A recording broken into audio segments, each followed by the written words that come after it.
Muy buenas tardes, bienvenidos a Zoom. Mi nombre es Martín Tula y como todos los jueves nos encontramos acá en Radio Arroba haciendo foco en la realidad. Nos puedes escuchar en radioarroba.com/player o vernos en mi fanpage Martín Tula 2020. Antes de ir a la invitada del día, la primera invitada del día, voy a hacer mi historia de todos los jueves. El 24 de marzo en Las Flores, provincia de Buenos Aires, la vicepresidenta, suelo tener el mismo acto fallido que tiene la cultura oficial, estuvo un acto por el Día de la Memoria, sin el presidente obviamente, pero con sus tres pilares de su armado político, que son Máximo, Axel y Bernie. Esto obviamente fue un claro mensaje de acá la que manda soy yo. Además, este duro mensaje visual, ella refirió unas palabras hacia el Fondo Monetario diciéndole que la deuda era impagable, la deuda contraída por Mauricio Macri, pero a su vez convocó a la oposición para trabajar en conjunto. Hace unos días nos enteramos que la idea del gobierno es extender el plazo de pago de 10 años a 20, algo que es inviable porque el Fondo Monetario ya dijo que no y que las reglas son para todos y no se modifican los plazos. Horas más tarde, ese mismo día, Estela Carlotto dijo: a Macri hay que meterlo preso lo antes posible, en una nota radial. Todos sabemos que cada vez que se expresa Carlotto o Bonafini, no son palabras de ella, sino son bajadas de línea, de parte de Cristina o el entorno de Cristina, que hace muchos años, diría yo, desde su primer mandato, viene ejerciendo presión sobre los poderes y sobre todo sobre el judicial. Pero bueno, como la Argentina no tiene tiempo de análisis, pasamos al día jueves, donde el presidente de la calle Pou se refirió al Mercosur como un lastre. Todos comprendimos esta referencia, menos nuestro presidente, quien lo tomó como un agravio personal y hacia el país, diciendo que si Argentina era un lastre para el Mercosur, que se bajaran. Uno, y me incluyo, pensó que fue una respuesta al momento, una respuesta de enojo, pero no fue así, porque esto mismo que dijo el día jueves lo confirmó el día sábado en un programa cómico de C5N. Pero bueno, pasó el día sábado, llegamos el domingo de Ramos, donde todos pensamos que era un domingo de reflexión, de tranquilidad y de paz, pero no fue así, porque ese mismo domingo el presidente se presentó en el programa de Horacio Barsky, Un cohete en la luna, pensando que iba a ser aplaudido y ovacionado por sus propios y por la gente, pero no fue así. No fue así porque recibió el repudio tanto de la población argentina como de la oposición, del periodismo y de sus propios. Yo a veces no lo entiendo al presidente cuando hace esas cosas, porque se presentó en el programa que le hizo perder un ministro, que hizo detonar la bomba del vacuna gay.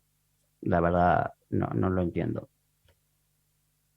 Pero bueno, esa misma noche de domingo, por el alto contagio, de casos de COVID, se armó una conferencia de prensa de urgencia, en la cual no estuvo ni el presidente ni Bisotti. Y el que nos habló de salud y de cómo cuidarnos fue Lamens, el ministro de Deporte. Estas cosas solamente suceden en Argentina. Pero bueno, es así. Pero como siempre dice Cristina, si un ministro no funciona, que se corra. Y en este caso yo creo en particular que el presidente no está funcionando y la jefa de a poco lo va corriendo. Muy buenas tardes nuevamente, bienvenidos, vamos a una pequeña pausa y enseguida volvemos con la primera invitada de Padres Organizados para hablar lo que fue el comienzo de las clases de chicos, cómo fue este primer mes y lo que se espera para el transcurso del ciclo lectivo.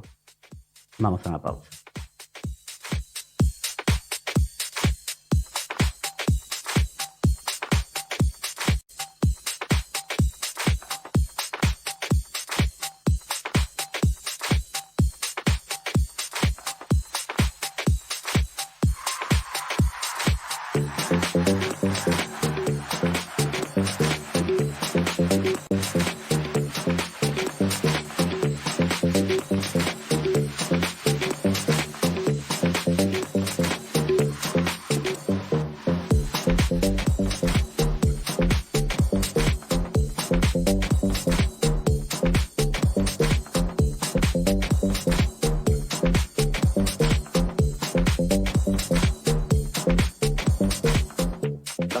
de Buenos Aires tienen ese, qué sé yo. Bueno, acá estamos en el tercer bloque de Zoom con María José Navajas, parte de Padres Organizados. Muy buenas tardes, María José, y gracias por permitirnos esta nota. Hola, ¿cómo estás? Buenas tardes. Bueno, muchas gracias. Bueno, te convoco porque ya habíamos hablado al principio del mes sobre el tema de la vuelta de los chicos a clases y quería saber cómo fue este mes y días, cómo transcurrió todo lo de la vuelta de los chicos a los colegios. Bueno, de parte de los chicos, por lo que sabemos, con mucha alegría, mucho entusiasmo, bueno, lo puedo ver en mis propios hijos y en lo que me cuentan los amigos y bueno, los que tuvieron la oportunidad de volver, para ellos fue realmente muy positivo. El tema, digamos, los contrastes empiezan cuando vemos la disparidad que hay con tantos esquemas que algunos garantizan, digamos, una presencialidad, los menos, digamos, garantizan una presencialidad más cercana a lo que era el horario escolar de la prepandemia, pero lo cierto es que la mayoría de los chicos está yendo en horarios reducidos, incluso, y esto es lo más preocupante, hay escuelas que todavía no están dando clases presenciales. Así que nos encontramos con una cantidad de chicos que todavía no sabemos bien, porque vamos haciendo un relevamiento a pulmón, ¿no? Desde las redes sociales y circulando un formulario que estamos ahora analizando.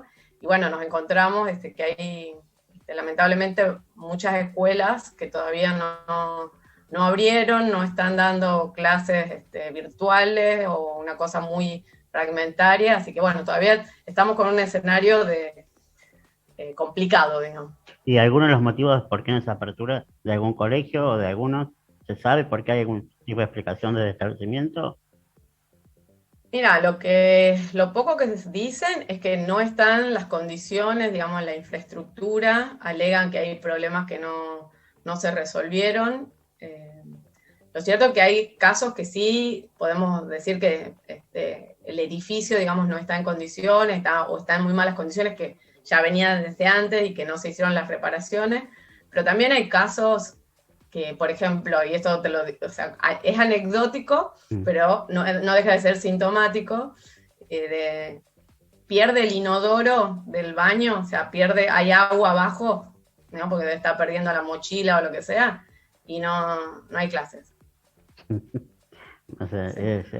pero entonces es una cuestión más gremial, me parece, viéndolo desde este punto de vista, que una cuestión real, porque todos sabemos, sobre todo en Provincia de Buenos Aires, que hay colegios que no están en condiciones hace años, no hace un año, pero bueno, si me está diciendo eso, me parece que apuntamos a una cuestión gremial que a una cuestión real. Y sí, sabemos que hay mucha resistencia, digamos, hay algunos directivos y parte, digamos, del sindicalismo que ha mostrado mucha resistencia, que, digamos, tenían una postura muy rígida de decir hasta que no estuviesen todos vacunados no podía haber clases presenciales. Y bueno, estamos en esta situación que se está viendo ahora, digamos, de escuelas cerradas por motivos que no son realmente decisivos, ¿no? También hay de las otras, como vos decís, digamos, escuelas que no se hicieron los trabajos, que el año pasado estuvieron cerradas y no se hicieron las reparaciones, y además al estar cerrada, digo, se vino más abajo, Claro. ya condiciones que eran complicadas. Pero bueno, por lo que sea, digamos, nosotros entendemos desde Padres Organizados que los que tienen que dar respuestas son las autoridades, ¿no? Nosotros les seguimos exigiendo a las autoridades que provean los recursos para que todos los chicos tengan garantizado el acceso a la educación. Claro, sí, el día lunes te vi una nota ahí en TN que estás con alguien del gremio, con Ademis, y lo que él proponía a todos vacunados era como una utopía, que mismo con todos decía, entonces tenemos que esperar 5 o 6 años porque la población no va a estar toda vacunada.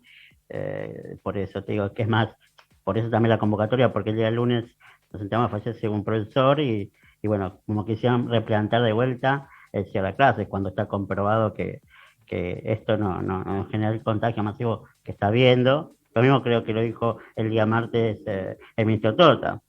O sea, ustedes que entienden desde Padres Organizados, ¿cuál es la postura más allá de todos vacunados? ¿Ya es una pelea, por eso pregunto, de que ustedes creen más de poder o de realmente de cuidar al gremio? O sea, desde los sindicalistas, ¿no? Porque muchos maestros también quieren volver a clases y muchos maestros apoyan la vuelta a clases. Sí, mira, yo la verdad siempre eludo meterme en el tema de las motivaciones porque ya, digamos, es un terreno de especulación y bueno, a veces puede ser tema de una interpretación personal, pero digamos, desde el lugar Sí, que me pero poner una toca de visión desde ser afuera, padre. digo. Claro, desde ser, digo, nosotros lo que vemos que, bueno, siguen repitiendo un discurso que las escuelas como si fuese el lugar más peligroso donde uno pudiese ir, ¿no? Tanto los adultos como los chicos. Y bueno, ya sabemos que no es cierto, sabemos que con, digamos, los cuidados necesarios no ocurren grandes eventos de contagio, digo, incluso se detectan, lo cual permite interrumpir, ¿no?, la eventual cadena de contagio, con lo cual la escuela funciona como un dispositivo eficaz en función de la salud pública. Y que además estamos hablando de población que en general es población saludable, gente joven, digamos, sin comorbilidades, porque aquellos que tienen algún antecedente, digamos, de salud que los convierte en grupo de riesgo están exceptuados de ir, así que no tendrían por qué correr riesgos, digamos, su salud, y sobre todo comparado a todas tantas otras actividades que empezaron a funcionar ya desde el año pasado o que nunca se interrumpieron, ¿no? Porque fueron declaradas esenciales desde el principio, como, digamos, el cajero del supermercado, el chofer del colectivo, digamos, todos ellos están trabajando porque se considera que su tarea es esencial y bueno, nosotros consideramos que también la educación es esencial y Sí, que incluso, digo, tiene menos riesgo, ¿no? Hablando otra vez del tema salud. claro, yo considero que en realidad esencial son todas las profesiones porque cada uno en su puesto, en su labor, o sea, el término esencial para mí fue un error que se aplicó acá, porque en realidad el trabajo social y la educación sobre todo para el crecimiento de un país. Pero bueno, yo creo que por eso se como una disputa más sindical. Y también lo que noto es que muchos chicos saltaron, por estadísticas, por la falta de insumos para estudiar, y chicos que era el colegio de soporte. Y esto se nota mucho. No sé cuál es tu opinión sobre como soporte social de muchos chicos que no tienen la contención Sí, bueno, familiar. mira, una de las cosas que se vio, digamos, desde el punto de vista de lo que significa la escuela para la contención emocional de los chicos y de su salud psíquica, ¿no? Y de su preservación, es la caída en las denuncias de maltrato, de, bueno, vulneración de derechos, que se sabe, digamos, estadísticamente tenés una cantidad, ¿no? Por año, bueno, cayeron las denuncias. Y no es que los chicos hayan estado en mejores condiciones, sino que no nos enteramos. Sí, Eso es lo sí. más grave. Y cuando pudieron volver, por ejemplo, ahora en la ciudad de Buenos Aires, lo que informó Acuña, la ministra, es que en las primeras semanas tuvieron la misma cantidad de denuncias que todo el 2010, que todo el Sí, sí, no es normal. 2019, que es un año total. Entonces, en realidad los chicos estuvieron desamparados.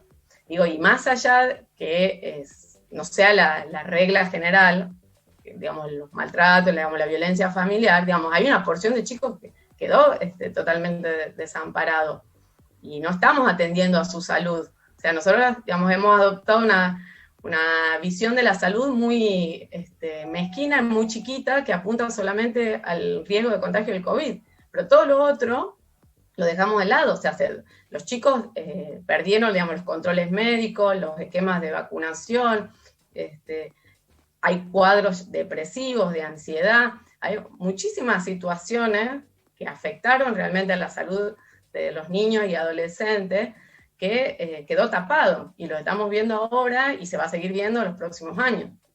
Sí, sí, porque es, como decíamos, un ámbito de contención, también no solamente educacional. Y el otro día planteabas vos, que pasó muy por arriba en el programa de TN, el tema de la vuelta de los chicos de jardín de infantes. Como que todavía no había una vuelta y como que vos sabías que como que había por turno, no sé, ¿me puedes explicar cómo está el tema? Porque encima de jardín de infantes los padres necesitan mucho más y los chicos tienen una mejor salud, calculo.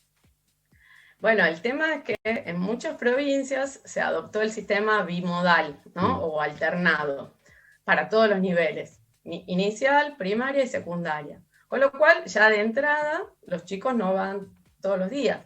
Y para los más chiquitos, digamos, todo lo que es jardín de infante y también primer ciclo de la primaria, es fundamental un esquema presencial diario, ¿no? Que puedan ir todos los días, porque si están en casa, tienen que estar a cargo de otro adulto, no se pueden quedar No, solos. sí. ¿sí? Con lo cual los padres no se pueden reincorporar plenamente al trabajo, o tienen que contratar a otra persona, o lo tienen que dejar en manos de otro adulto, quizás a veces de un abuelo. Entonces lo que estás haciendo es ampliar digamos, el círculo de contactos con otros adultos, con lo cual poder multiplicar, digamos, un eventual contagio. O sea, va en contra encima de lo que se quiere hacer, que es evitar más contagio. Y bueno, y además ya está demostrado, digo, y con ya la experiencia, ya lo teníamos estos datos con la experiencia internacional. Bueno, no se creía en esos datos porque no es lo mismo, bueno, Argentina que Alemania, ¿no? Nos decían. Bueno, ya tenemos datos de Argentina. Tenemos no solo los datos de Ciudad de Cava, de un mes completo de clases presenciales, sino también salió ahora un informe de la Sociedad Argentina de Pediatría de Santa Fe, donde funcionaron los maternales y colonias de vacaciones en el verano.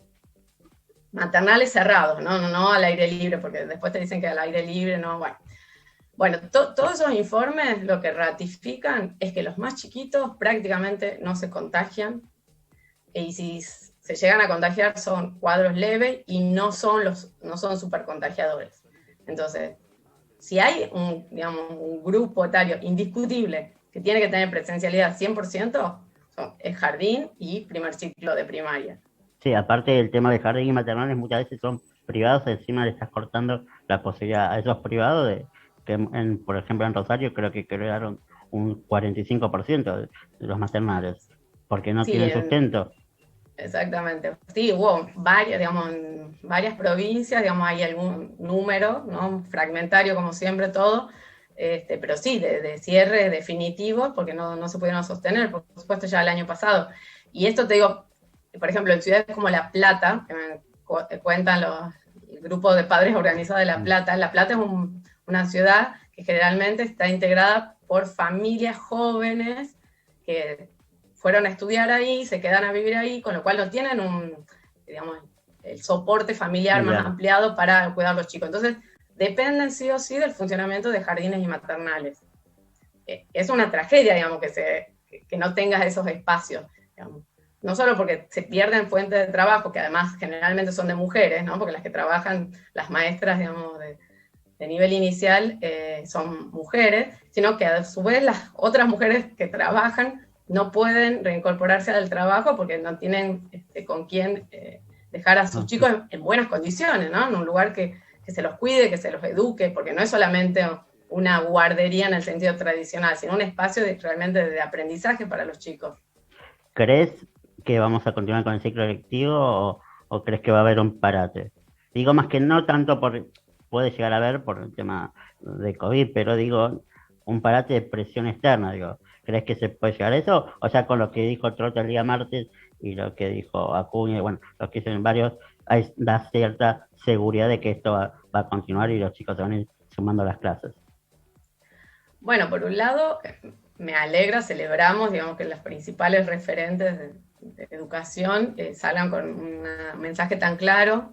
También lo dijo Quirós el otro día, digamos, desde el 0,16% de contagios. Claro, ¿no?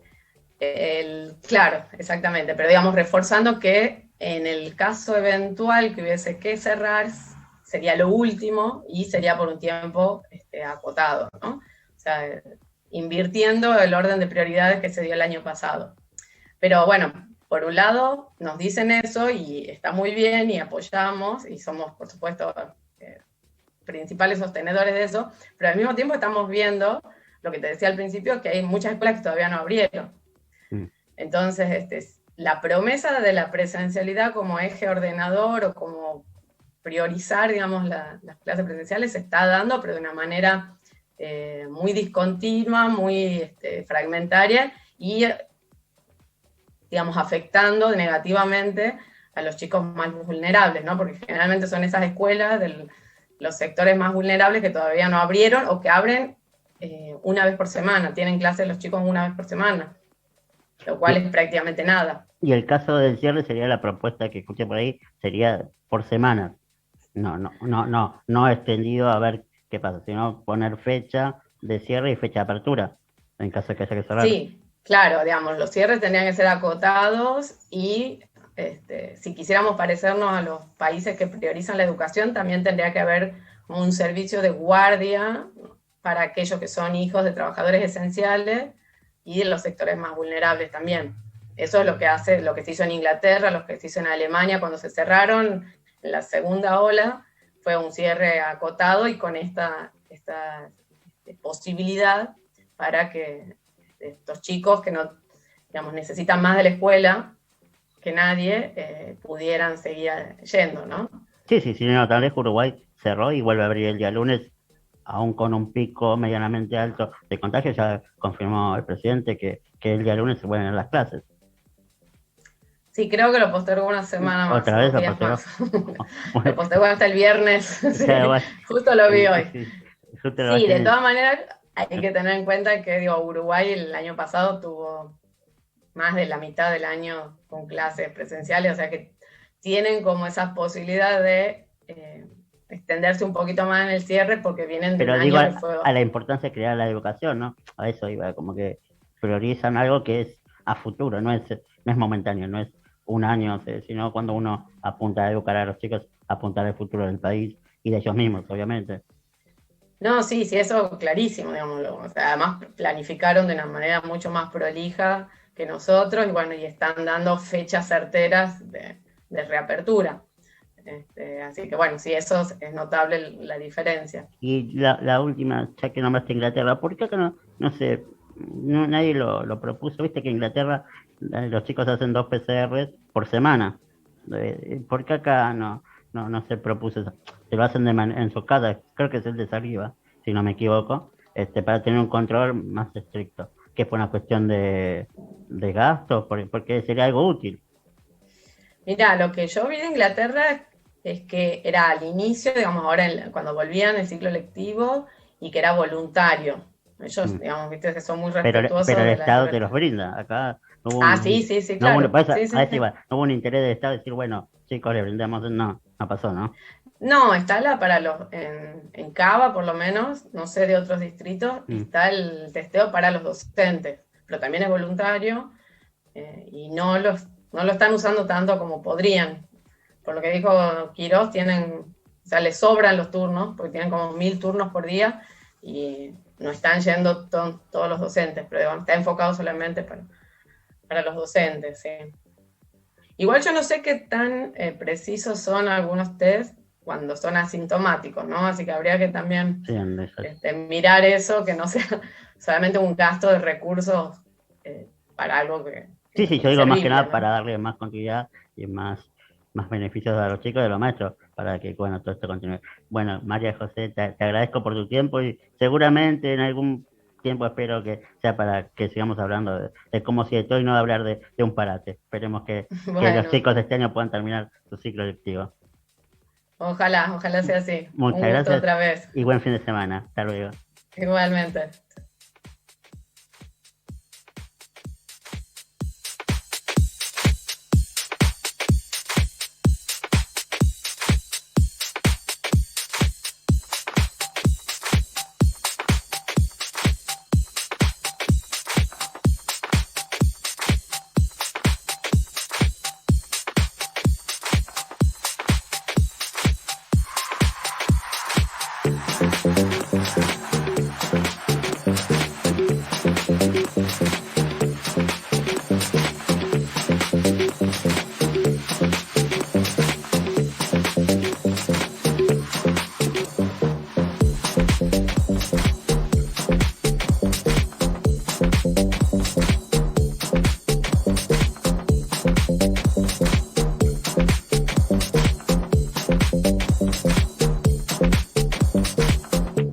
Tardecitas de Buenos Aires tienen ese, qué sé yo.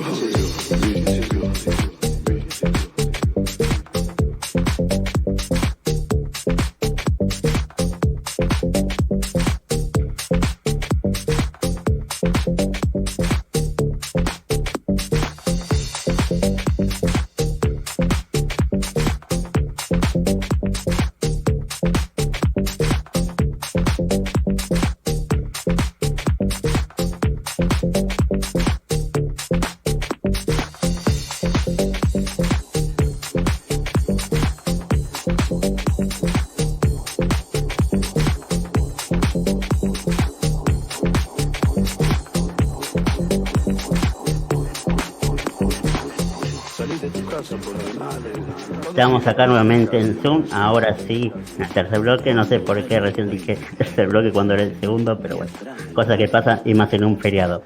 Estamos con Sabrina Agenmech, licenciada en Historia y politóloga. Muy buenas tardes, Sabri, creo que dije bien tu apellido, ¿no? ¿Cómo andás, Martín? Un gusto estar acá con vos. Muchas gracias y muchas gracias por este día jueves feriado por permitirme hacerte la nota. Por favor, un placer. Bueno, te invité para que me ayudes a hacer un análisis de lo que fue Malvinas, la guerra. No solamente un análisis sobre la historia de lo que fue, sino el contexto político y económico, tanto de los británicos como nuestros. Y bueno, la primera pregunta o análisis que te pido es sobre la frase de Galtieri, que la voy a leer textual: si quieren venir, que vengan, le presentaremos batalla. ¿Qué opinión te merece esta frase? Bueno, a ver, todo lo que rodea la guerra de Malvinas es una historia trágica, es una historia triste, es un reflejo muy claro de lo que la Argentina fue en ese momento. Y cuando digo que es una memoria incómoda porque si bien es muy fuerte en el país el reclamo de la soberanía sobre las Islas Malvinas, lo cierto es que esa es una guerra iniciada por la dictadura militar en un contexto en el que ahora me referiré un poco a eso, pero que más que nada pensaba en legitimarse a sí misma, en legitimar ese gobierno que estaba cada vez en más problemas, y una guerra que resultó en la muerte de muchos jóvenes, en muchas secuelas perdurables en tantos otros jóvenes, y en una gran sensación de fraude directamente para la ciudadanía, ¿no? Me parece que la palabra defraudada queda un poco chica, que todavía lo que se sintió era más, porque tenemos que recordar, cuando se inicia la guerra, la ciudadanía acompañó muy fervorosamente el conflicto armado por entender que la causa de la soberanía de Malvinas era importante.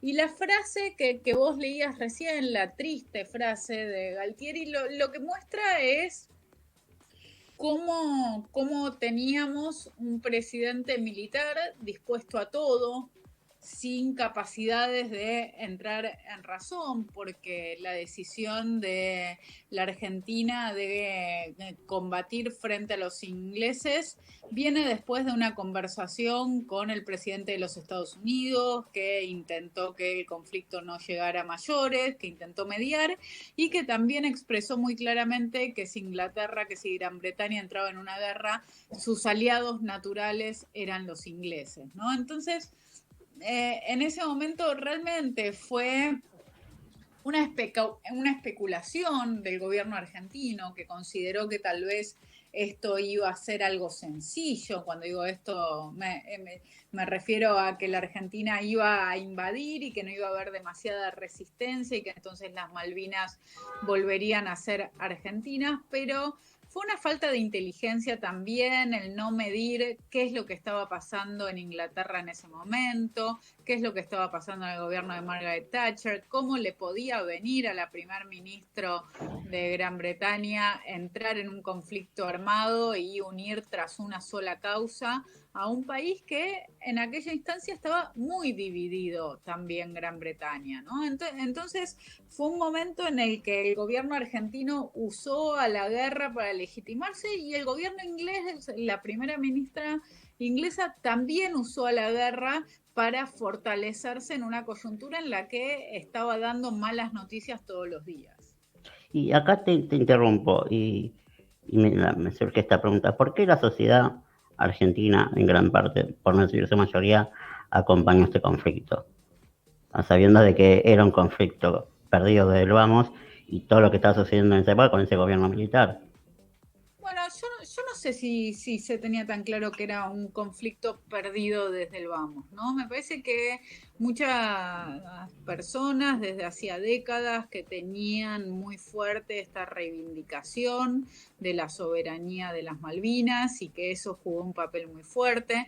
Por otro lado, tenemos que tener en cuenta lo que es la construcción del imaginario durante una dictadura militar, ¿no? En donde no existe la libertad de prensa, no existe la libertad de expresión, en donde los diarios informaban mal, en donde los diarios mentían, en donde los diarios solamente transmitían las noticias que eran aprobadas para ser transmitidas.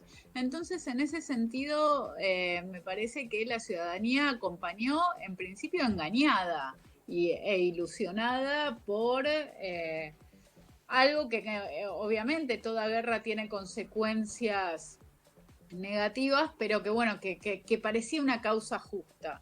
Y también otra cuestión que es muy incómoda de explorar por nosotros, pero la realidad es que en el momento en el que entramos en la guerra de Malvinas, el gobierno militar sufría ya algunos golpes por parte de la ciudadanía, pero la ciudadanía lo seguía apoyando, no tanto como lo había apoyado en 1976, la situación económica tenía problemas y la ciudadanía cuestionaba la forma en la que los militares estaban conduciendo la economía, pero la realidad es que hoy en día que todos nos oponemos en bloque, por suerte, a lo que fueron los años 76-83, también tenemos que recordar que durante ese momento muchísimos argentinos apoyaron ese gobierno.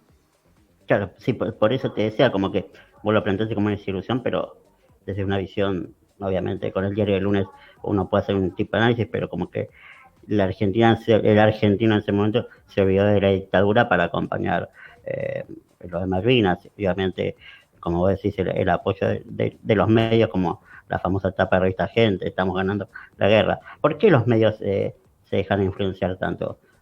Yo voy a ir un puntito más, ¿no? Digo, de donde llegas vos. Yo no creo que la gente se haya olvidado que vivía en una dictadura e igual apoyó la guerra. Yo creo que a los ciudadanos argentinos que durante el siglo XX se alternaron entre muchos gobiernos dictatoriales, entre democracias que mantenían la proscripción del peronismo, del partido mayoritario. La realidad es que muchos adultos de esa época estaban acostumbrados, cosa que por suerte no pasa con nuestras generaciones, estaban acostumbrados a vivir en dictadura. Entonces era un dato, pero muchas veces apoyaban las dictaduras, porque esto es importante. La dictadura del 76 pasa a ser esa cosa monstruosa y esa máquina sistemática de violación de los derechos humanos hacia el final, hacia el 83, con el retorno de la democracia, ¿no? Entonces, digo, había mucha gente que no condenaba. Con esto quiero decir, no es que se apoya a Malvinas pese a que se hizo en un gobierno militar. Se hizo en un gobierno militar y se apoya a Malvinas y muchos seguían apoyando en ese momento el gobierno militar. Ahora, yendo a lo de la prensa. La pregunta sobre la prensa me parece que es siempre una pregunta interesante porque los medios obviamente son formadores de opinión muy claros, lo seguimos viendo actualmente.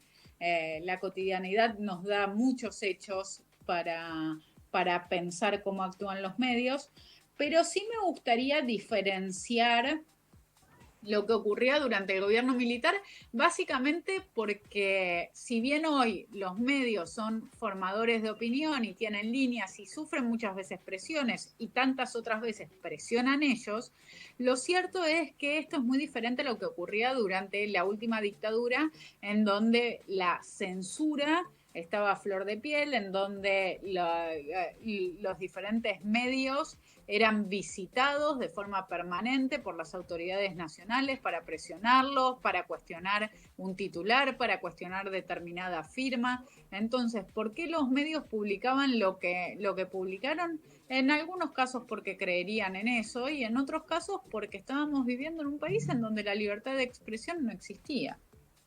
Entonces, es válida la respuesta que dan algunos conductores y periodistas de la época diciendo, no tanto los que están en el ámbito político, diciendo que no sabían lo que estaba pasando.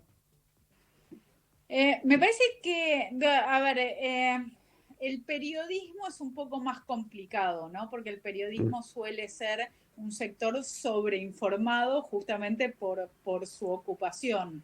Sí, sin lugar a dudas, está claro que gran parte de la ciudadanía argentina desconocía lo que estaba pasando. Y cuando nos referimos a lo que estaba pasando, me parece que pensamos tanto en lo que estaba pasando con la guerra de Malvinas y con Con la dictadura, claro. un triunfo que se quería vender, aunque fuera un fracaso, y lo que estaba pasando o había sucedido, mejor dicho, los años más anteriores con aquello que se le dio el nombre oficial de lucha contra la subversión y que nosotros hoy sabemos que consistió en la violación sistemática de los derechos humanos. Y vos nombraste hace unos minutos la situación de Gran Bretaña y bueno, de Thatcher. ¿En qué favoreció? Porque ella también estaba como muy golpeada en su gobierno. ¿Qué le favoreció la guerra? Bueno, las guerras, todos nosotros sabemos que para unir a una comunidad, para unir hacia adentro de un país, nada mejor que tener un enemigo compartido, ¿no? A veces ese enemigo está dentro, ¿no? Como cuando hablamos de pueblo antipueblo, patria oligarquía, digo, ahí La también lo hemos grieta, claro. vivido, pero está dentro. Pero todavía las cosas son mucho más sencillas cuando el enemigo está afuera, cuando el enemigo es otro estado, es otra nación. Y lo que le sucedió a Thatcher, que venía de implementar medidas económicas muy antipopulares porque significaron despidos, desempleo y básicamente muchísimos ciudadanos ingleses que vieron rota la vida que habían tenido hasta ese momento y sin un futuro en el cual confiaran que iban a poder reconstruirse. Entonces, en ese sentido, la guerra a Thatcher fue la forma, fue la excusa, fue la herramienta que le sirvió a ella para encolumnar a los ingleses, tanto a los que la apoyaban como a los que habían sido sus retractores en el último tiempo. Y te traigo nuevamente a Argentina. ¿Crees que el hecho de Malvinas fue el fin anunciado del gobierno militar? Si la cosa hubiese sido al revés, se hubiese extendido ese gobierno. Son hipótesis, pero bueno, Sí, es muy difícil la contrafáctica, ¿no? Pero te sí. entiendo perfecto y me parece que es una pregunta válida. Te lo pondría al revés para no llevarlo al terreno del contrafáctico que es más difícil de responder. Lo que sí sabemos es que la dictadura militar se termina por el fracaso de Malvinas. Y se termina porque los militares, la realidad es que estaban teniendo un desempeño de mediocre a malo en la economía y en otros aspectos. Y cuando pierden una guerra, cuando pierden en la esfera militar, los militares, cuando pierden en la escena bélica, cuando pierden en aquel lugar en donde se supone que radicaba su expertise, bueno, esto se vuelve intolerable. Si en algo tenían que ser buenos, ese gobierno militar era combatiendo, porque su especialidad son militares. Y el fracaso de Malvinas aceleró muchísimo los tiempos políticos, aceleró también el hecho de que se supiera, que se descubriera que la prensa había estado mintiendo y había estado presionada para mentir. También hubo una gran, enorme colecta durante la guerra de Malvinas en la que participaron muchísimos ciudadanos argentinos y que después se descubrieron que muchas de las joyas, dinero y cosas que se habían donado terminaban o revendiéndose o en manos de personas que no solo no lo necesitaban, sino que se habían apropiado ilegalmente de esas cosas. Entonces, la guerra de Malvinas es, por un lado, un fracaso en aquello que los militares no podían fracasar y es al mismo tiempo también un abrir los ojos por todo lo que sucedió alrededor del campo de batalla. O sea que aceleró la vuelta a la democracia. Uh-huh. Y eso fue también porque fue muy inteligentemente utilizado por los partidos políticos. Ahí me parece que más allá de qué es lo que uno piense políticamente, todos los argentinos tenemos que recordar y celebrar las posiciones que tuvo Alfonsín, tanto en lo que hace a la misma guerra, que él siempre apoyó la reivindicación de la soberanía y al mismo tiempo desde un inicio de forma muy antipopular se negó a apoyar la guerra, y cuando digo de forma muy antipopular es porque el sentimiento mayoritario de los argentinos iba por otro lado y los correligionarios radicales le decían que era una barbaridad no apoyar la guerra en ese momento, ¿no? Pero bueno, el tiempo le dio la razón, y lo otro que sucedió es que Alfonsín y todo el movimiento político del cual formaron parte los diferentes partidos políticos en ese momento forzaron al gobierno militar a llamar a elecciones y a restablecer la democracia. ¿Vos creés que el argentino reivindica al soldado de Malvinas? ¿Que lo tiene en cuenta? Me parece que no, que es evidente que no. Nosotros tampoco tenemos, como puede ser Estados Unidos o algún otro país, una costumbre de que los excombatientes son héroes nacionales.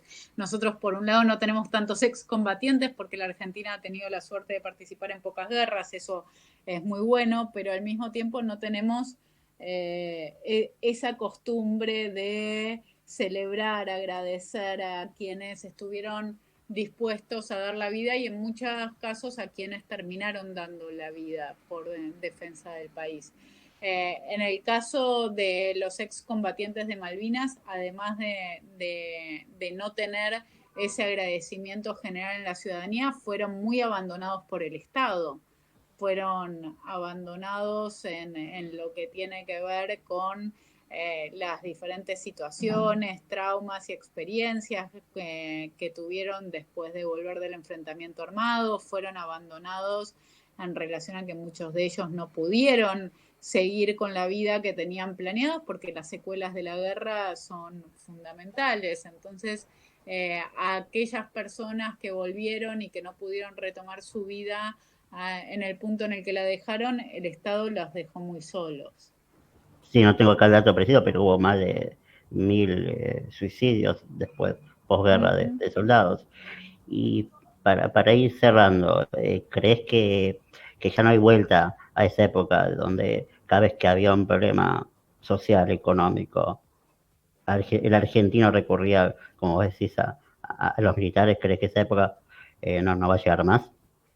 Sí, nos vamos a definir todo en la urna, ¿no? Estoy segura que no puede haber un golpe militar en la Argentina. Me parece que yo siempre digo, la Argentina es un país que casi no aprende nunca de sus errores y fracasos, pero que sí hemos aprendido que es con la democracia. Nos queda muchísimo para construir sobre la democracia y qué tipo de democracia necesitamos, pero me parece que eso no hay dudas, de que el camino es la democracia y no las interrupciones democráticas. Por otro lado, también es cierto que hoy sería materialmente imposible que los militares hagan un golpe militar, y esto tiene que ver con lo que hizo Alfonsín, sí, mucho, pero también muchísimo con lo que hizo Menem, porque cuando uno piensa la relación entre Menem y los militares nos acordamos mucho de los indultos, los polémicos indultos, pero lo que recordamos menos, y desde mi punto de vista hay que agradecerlo, es cómo Menem le quitó a las Fuerzas Armadas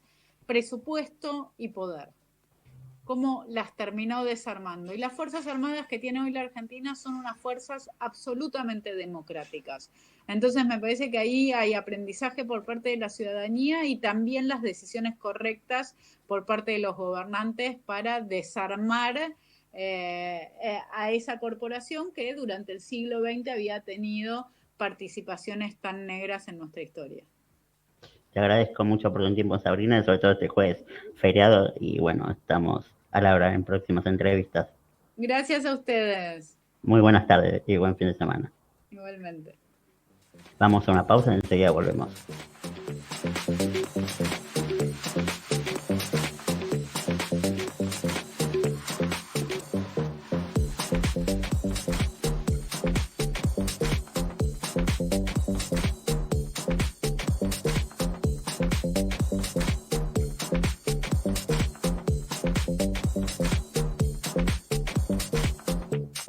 tardecita de Buenos Aires tienen qué sé yo.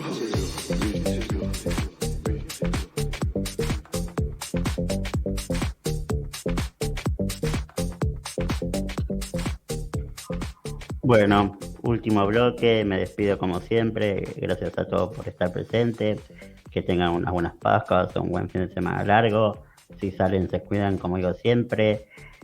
Nada, la Argentina siempre nos trae temas y bueno, mañana hay que recordar a aquellos que dieron su vida por nosotros.